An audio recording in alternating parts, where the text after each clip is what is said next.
J'ai perdu mes deux questions. Oui, mais bon, comme on était dans un... Non, c'est pas grave. Dans un dédale, je sais pas, voilà, quelque part où on a eu du mal à nous en sortir.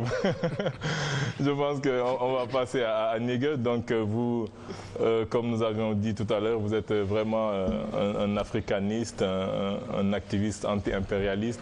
Vous êtes un artiste engagé. Vous venez de sortir, je pense, un album qui s'appelle Révélation, qui est un album, je pense que vous faites plus de slam, du slam, du rap. Il y a aussi un peu de reggae. Vous faites de la grimace, c'est pas du slam? C'est pas du slam, parce qu'en fait, ce sont les codes qu'on nous a imposés. Le slam, c'est une musique africaine, déjà, qui est à la base une musique griotique. Donc c'est la musique griotique. Mais on l'appelle slam maintenant. C'est les autres qui appellent ça slam. Vous appelez ça comment? Moi je l'appelle Djeli. Djeli, c'est le nom originel de ce qu'on appelle le slam. Donc ça vient de l'Afrique, de l'Empire du Mali. Et donc c'est cette forme musicale que j'exprime à travers mon paradigme à moi et que j'exporte un peu partout dans le monde. Et ça se passe bien actuellement en France, parce que je pense que c'est un album international. Oui, c'est un album international. C'est pas un album récent, il est sorti en 2011. Et donc il est sorti, ça se passe pas mal, plutôt pas mal. Je pense que nous avons un clip, le clip du morceau Les chaînes des miens. Si Thiandoum, si c'est prêt.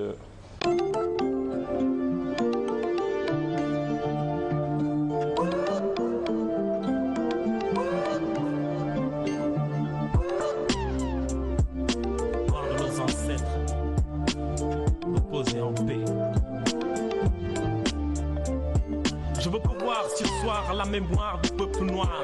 Ne pas oublier notre histoire, votre devoir c'est de me croire. Pensée noire immortalisée sur un pauvre cahier d'écolier. Image de souffrance révélée dans mes yeux à jamais gravée. Ne pas tourner la page de l'histoire, page de souffrance du peuple noir.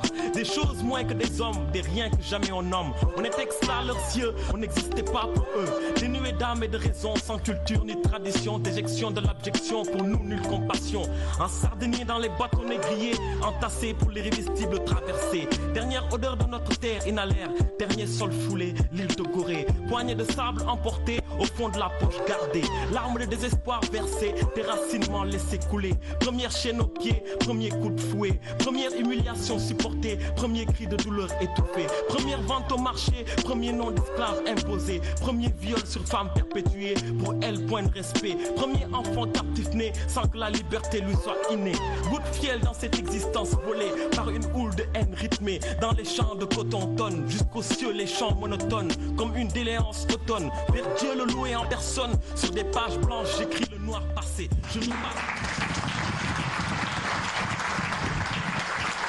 C'est un très joli clip que vous avez fait en featuring avec Mansour. Mansour Diallo, oui. Oui, Mansour Diallo. On voit un peu des images du film Amistad. Oui. Dessus. Est-ce que vous avez un crédit vidéo là-dessus? Un comment? Un crédit vidéo. J'ai pas vu de crédit vidéo pour le film Amistad. Ou bien c'est le réalisateur qui a mis ça? Non, c'était voulu. C'était voulu. C'était voulu parce que c'est notre propre histoire. Donc c'est notre histoire, c'est notre patrimoine. Donc je me suis permis d'utiliser des images qui viennent de nous. Tout à fait.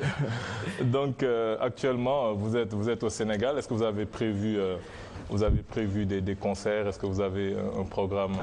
À la base, je suis venu pour un festival qui s'appelle African Conscience. Donc ça commence à partir de demain jusqu'au lundi.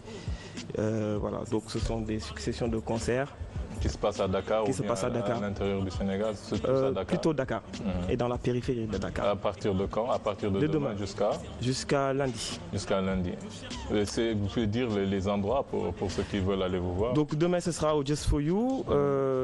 Samedi ce sera au Yangoulen. Donc ce sera un concert plein air gratuit. Et le dimanche ce sera plutôt au Sea Plaza. Au Sea Plaza. Voilà. Sokhna Benga. Je voulais juste poser une question parce que j'ai vu en fait un activiste anti-impérialiste et un passionné de la culture africaine. Mais la question pour moi c'est comment on vit son africanité dans un monde voué à la mondialisation?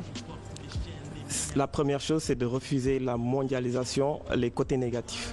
Donc les côtés négatifs de la mondialisation, c'est quand aujourd'hui on nous parle de la France-Afrique. Donc nous savons que c'est un leurre qui est basé sur ce qu'on appelle de l'idéologie messianique, l'idéologie qui va sur le déclin du continent africain. Donc nous allons prendre les côtés positifs, ce qu'on appelle la partie technologique, par exemple Internet, tous les moyens de communication qui permettent d'affronter notre ennemi, et voilà, les nouvelles technologies qui permettent de créer un réseau panafricain. Et ce panel de communication nous permettra d'élever le continent africain, de transmettre les connaissances et d'être digne face à l'oppresseur. Mais le problème, c'est, moi je relève deux termes, oppression, ennemi, mais l'Africain n'est-il pas son propre ennemi? Ça, ce sont des messages que certains déclinologues, que je l'appelle, ont divulgués. L'afro-pessimisme? Oui, on peut dire. Mais je pense que le premier ennemi de l'Afrique, ce sont des gens qui nous ont réduits à l'état de bien cheptel, ce qu'on appelle l'esclavage.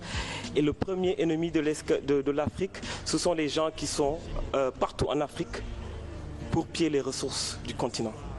Donc ça, pour moi, du moment où nous étions à la base de toutes les civilisations, et que maintenant nous savons que le continent africain est le continent le plus riche en matière de ressources énergétiques, et que nous, propres Africains, nous n'arrivions pas à exploiter notre propre richesse. En matière de ressources minières aussi. Toutes les ressources. Et donc nous n'arrivions pas à exploiter notre propre richesse. Je pense que c'est scandaleux. Et donc je fais partie de ces gens qui ont pris l'initiative d'être dignes et de faire face à un certain nombre d'obstacles pour les défier.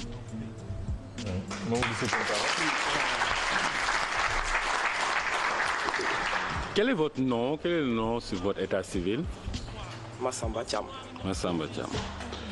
Donc, Niga, vous avez dit, c'est pas nègre comme on le dit aux États-Unis, mais c'est beaucoup plus une déclinaison de l'Égypte antique. Alors, est-ce qu'aujourd'hui, vous, ce que vous faites, à vous écouter, à vous entendre, on voit que vous avez beaucoup de cette poésie urbaine que vous déclamez. On sent qu'il y a une musicalité interne très très originale, et surtout on voit des rimes quand vous prenez les ouars ou les sions, etc. On voit que c'est des choses que vous maîtrisez très bien, et il y a un crédit à vous donner sur ça. Alors moi, là où j'ai des observations, c'est un peu au niveau de votre démarche. Ok, on vous sent un tout petit peu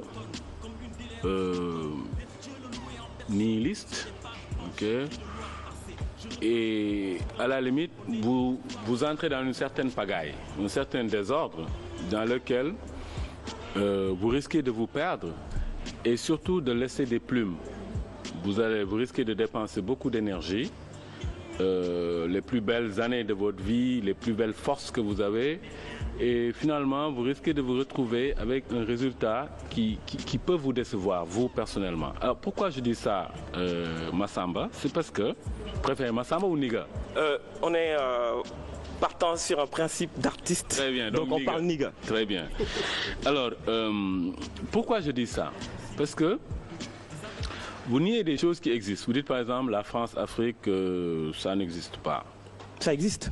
Ça existe. Donc vous venez de dire tout de suite que ça n'existe pas. C'est une réalité. C'est une bonne intention parce que j'ai dit la France-Afrique, c'est un système qui essaie de nous assister. Oui, donc c'est des choses qui sont là. Et vous dites, nos ennemis, ce sont les esclavagistes et les pilleurs. Alors, bon, les esclavagistes, c'est déjà passé. Ok. Aujourd'hui, les Européens ne réduisent plus les Africains en esclavage. D'accord. En tout cas, pas comme on l'a fait jusqu'au 19e siècle. Ça n'existe pas. Et les héritiers de ces gens-là, on ne va pas les tenir comptables de l'esclavagisme dans lequel leurs ancêtres nous avaient astreints. Maintenant, les pilleurs, vous avez entendu tout de suite que c'est vrai, les multinationales sont là dans le cadre strict du capitalisme, qui par essence est là pour maximiser son profit. Et quand on maximise le profit, on va dans le sens toujours de minimiser ses coûts et d'avoir le profit maximal. Il n'y a pas de problème, c'est leur travail, c'est pour ça qu'ils sont là. Et vous le pensez sincèrement? Oui, c'est ça qu'ils font. Je dis, c'est ça qu'ils font. Et vous pensez que c'est normal ce qu'ils font? Non, je n'ai pas dit, je ne suis pas encore à la normalité. Je suis à dire que c'est un fait et c'est pour ça qu'ils ont fondé des entreprises et que ces entreprises-là fonctionnent. Maximaliser leur profit. Maintenant, Sokhna vient de dire une chose importante. Ok? Est-ce que nous ne sommes pas nos propres ennemis? Est-ce que nous ne sommes pas les propres pilleurs du continent? Parce que ces gens, quand ils viennent... À quel endroit on pille les ressources énergétiques? Mais partout on pille les ressources énergétiques. Donc, les sociétés comme Total Fina, ou bien d'autres sociétés pétrolières qui sont placées en Gabon ou en Côte d'Ivoire, qui sont là pour évacuer toutes les richesses, eux, ils n'ont rien fait. Non, eux, elles font quelque chose. Leur travail. Avec la complicité elles font leur travail. Leur travail, c'est-à-dire, elles sont là pour exploiter des ressources. Point barre, c'est leur travail. Donc, quelqu'un qui va voler, il travaille? Non, vous le prenez comme vol. Eux, ce qu'elles font, ces entreprises-là, c'est venir faire du business. Bien sûr. Et ce business-là, ils essaient de tirer la couverture de leur côté et ça, elles sont dans leurs droits. Ok. Maintenant, où se trouve le problème? Le problème, c'est nous. Non. Okay? C'est nous qui avons les ressources et c'est nous qui souvent sommes complices de ces gens-là, qui leur ouvrons nos frontières et pour la plupart, vous savez ce qui se passe? Ces entreprises ont des relais chez nous, ce qu'on appelle souvent la bourgeoisie comprador, c'est-à-dire des gens qui sont soit des prête-noms ou qui sont actionnaires dans ces entreprises-là et qui leur facilitent ce qu'elles font. Donc, Massamba, prenez en conscience que les problèmes des individus, il faut travailler au maximum à les ramener à leur réalité propre et non à accuser les autres. Les Japonais, je vous donne un dernier exemple. Les Japonais, Massamba, les Japonais... Il n'a pas parlé depuis tout à l'heure. Oui, l'occasion de bien sûr. Répondre. Les Japonais ont reçu, entre le 6 et le 9 mai 1945, 2 bombes. Ok, voilà, nucléaires, atomiques, et on sait les dégâts que cela a fait.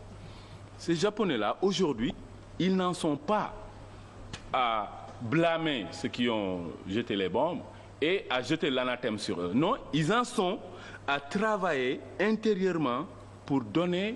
Mais il y a eu le plan Marshall, il faut pas... Oui, mais le plan Marshall ne concerne pas les Japonais. Je vais vous dire quelque chose. C'était uniquement 16 pays europééens, le plan Marshall. C'est-à-dire que quand vous dites que l'esclavage, c'est un système qui était déjà passé, vous sous-entendez qu'on doit faire table rase sur ce qui est déjà passé. Je n'ai pas dit ça. Une histoire qui a été qui a été écrite sur la base de la falsification historique, vous le savez, je le sais. Tout le monde le sait.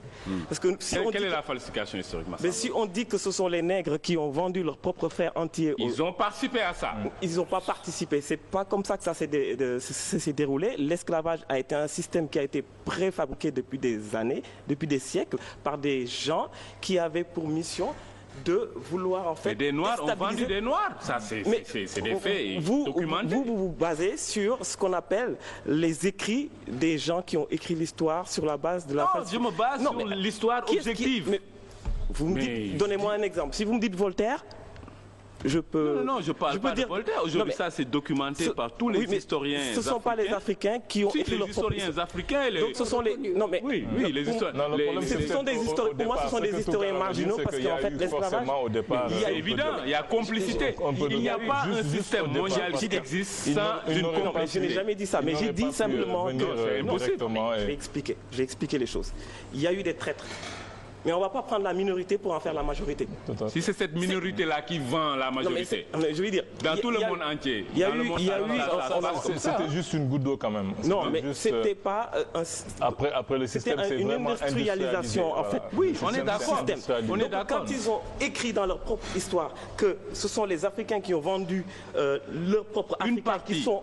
Non, une partie. En outre-mer. Non, c'est une partie. Je dis que c'est la falsification historique. Personne ne peut détruire ces arguments. Non, c'est-à-dire que, Massamba, ce qui existe, c'est que cet esclavage, c'est une réalité qui existait chez nous. Il y avait l'esclavage de cour, il y avait l'esclavage des Arabes et il y a eu l'esclavage des Européens qui a pris, c'est vrai, une ampleur inégalée avec un commerce triangulaire international. On est parfaitement d'accord, mais ce que moi je veux te faire voir, c'est que il nous faut impérativement évoluer dans le sens de faire voir nos forces à nous, où elles sont, pour leur donner éclosion, au lieu de nous focaliser sur un passé qui ne peut plus revenir de toute façon. Ces gens ne peuvent plus nous prendre en esclavage. Je suis en train d'effectuer, d'où l'album Révélation, parce que je donne des éléments qu'il faut pour créer, non pas les États-Unis d'Afrique, mais un État fédéral d'Afrique, où on doit être en communion avec tous les pays d'Afrique.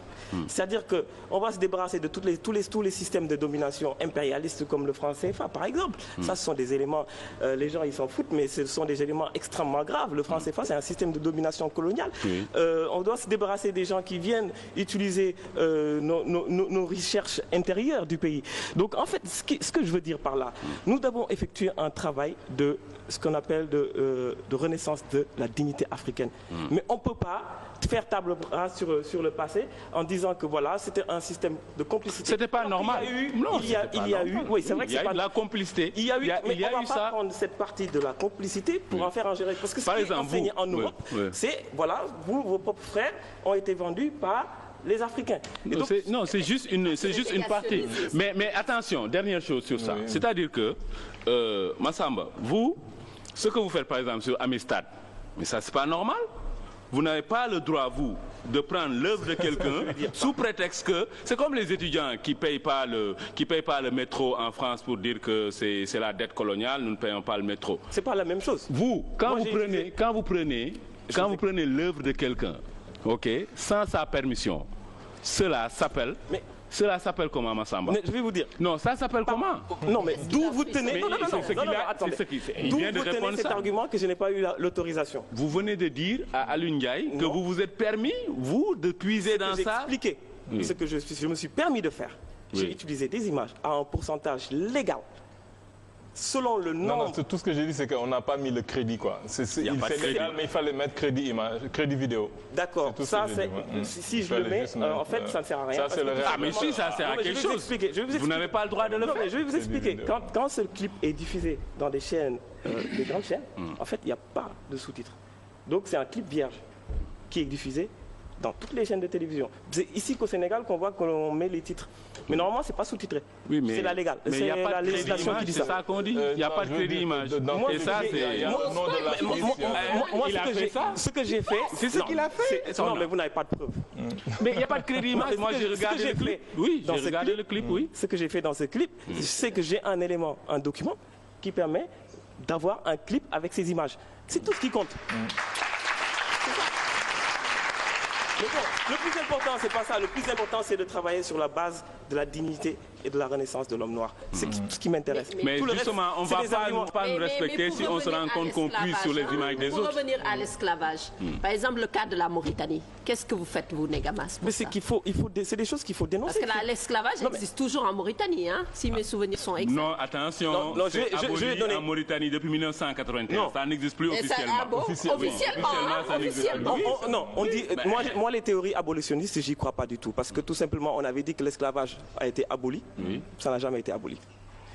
L'esclavage n'existe plus. Qui a aboli l'esclavage? Il y a eu des révolutions. C'est ça qu'on nous fait comprendre. Ça, c'est en fait des éléments. Ça me fait peur. Mais c'est eux qui le faisaient, l'esclavage. C'était pas nous. Qui les a? C'était pas nous. Oui, par exemple. Oui, en 1848. Oui, par exemple. Eh bien voilà. Oui, par exemple. Ce que vous avez compris, ce que vous avez retenu de ça, moi, ça me pose problème. Parce que c'est pas Victor Schœlcher qui a aboli l'esclavage. Qui a aboli ça? Il y a eu des révolutions. La révolution il y a eu des révolutions.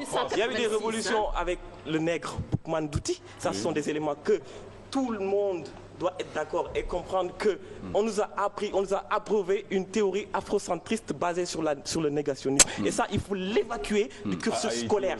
Ce qu'on apprend aux jeunes aujourd'hui, moi, c'est des choses qui me mettent mal à l'aise et qu'il faut combattre. Parce qu'on dit que Victor Schœlcher il n'a pas abouti. Il y a eu des révolutions en Haïti, il y a eu des révolutions en Guadeloupe. Mais justement, je pense que tout ça, Tounkara le sait très bien. Non, mais c'est-à-dire, on essaie de te faire voir, Massamba, que en fait, Schœlcher, ce qu'il a fait en tant qu'officiel. On n'aura pas le temps. Il a parrainé une loi pour que l'esclavage soit n'existe plus chez eux. C'est juste ce qu'il a fait. Maintenant, donc, le plus important, comme tu as dit, c'est pas ça. Le plus important, c'est que... On va le laisser donner le mot de la fin. Tchandou me dit que le temps est complètement épuisé. Oui, donc juste le mot de la fin par rapport à tout ça. Alors moi je suis dans une démarche d'unir tous les peuples d'Afrique, briser ces systèmes de caste. On est une mission, on a un ensemble de... chez nous, hein. Les ghettos. Partout, parce que les castes ça existe partout en Afrique, donc briser toutes les frontières. Et comment faire pour briser les castes chez nous, par exemple? On parle des bijoutiers, des griots. Je vous dis quelque chose, moi, donc, j'ai un métier, je suis ingénieur en informatique et système. Alors, je suis Thiam, on me dit griot. Je ne sais pas griot ou teug, je ne sais pas. Mais je vais vous dire quelque chose. Si on me dit, vous êtes un Thiam, vous êtes teug, c'est ça? Moi, je ne suis pas teug, je suis informaticien et je suis musicien en même temps. Donc, c'est un argument qui tombe. Il y a une discrimination de fait dans nos sociétés, par exemple. Donc, c'est une question. Si les gens savent par où ils ont trouvé ça, ils n'auront pas de problème. waaw xanaa di gërëm tamit di gërëm Mamadou Diagne Fada aussi d'être passé sur ce plateau. Nous remercions aussi les jumelles Adama et Awa Sen. Nous remercions aussi qui était là aussi en première partie. Il y avait Sceptique, ouais, nous remercions aussi Sceptique d'être passé. On va juste terminer avec ces mots, je ne sais pas si on aura le temps de lire. Voilà, donc nous remercions aussi le public de l'école Madibso, les techniciens de la 2STV.